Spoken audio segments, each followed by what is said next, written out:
సన్యాసి అయినా సర్కారీ నౌకరీయే కావాలంటున్నారు ఈ తరం యువత. గవర్నమెంట్ జాబ్ కి అంత క్రేజ్ ఎందుకో తెలంగాణ ప్రభుత్వ ప్రధాన కార్యదర్శి రామకృష్ణరావు క్లారిటీ ఇచ్చారు.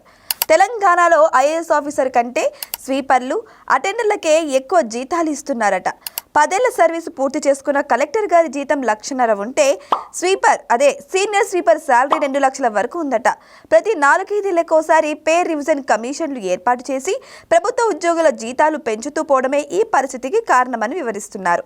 తెలంగాణ ప్రభుత్వం జీతాలు, పెన్షన్ల కోసమే ప్రతి నెల 6,000 కోట్ల రూపాయలు ఖర్చు చేస్తోంది. ప్రతి నెల జీఎస్టీ రూపంలో రాష్ట్ర ప్రభుత్వానికి వచ్చే మొత్తం 5,500 కోట్ల నుంచి 6,000 కోట్ల మధ్యలో ఉంటుంది. అంటే జీఎస్టీ రూపంలో వస్తున్న ఆదాయం అంతా జీతాలకే పోతుంది. 2014లో రాష్ట్రం జీతాల బిల్లు కేవలం 1,500 కోట్లు మాత్రమే. అంటే 12 ఏళ్లలో గవర్నమెంట్ ఎంప్లాయీస్ జీతాల ఖర్చు 4 రెట్లు పెరిగింది.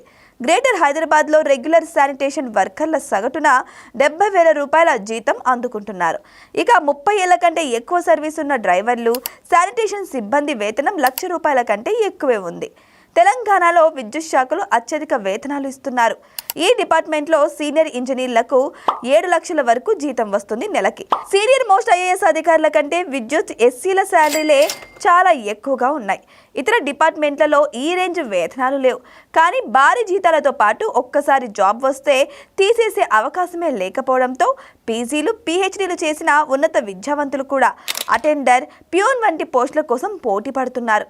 రాష్ట్ర ప్రభుత్వంలో అత్యున్నత క్యాడర్ అయిన గ్రూప్ 1 జాబ్ కోసం 4 లక్షల మంది దరఖాస్తు చేసుకుంటే గ్రూప్ 4 ఉద్యోగాల కోసం 10 లక్షల మంది పోటీ పడ్డారు. ప్రతి ఏటా రేట్లు పెరిగిపోతున్నా సామాన్యుల ఆదాయం మాత్రం పెరగడం లేదు. అలాంటి వాళ్ళ నుంచి వసూలు చేసిన పన్నులు ప్రభుత్వ ఉద్యోగులు, రాజకీయ నాయకులకు భారీగా వేతనాలు ఇవ్వడానికే సరిపోతున్నాయి.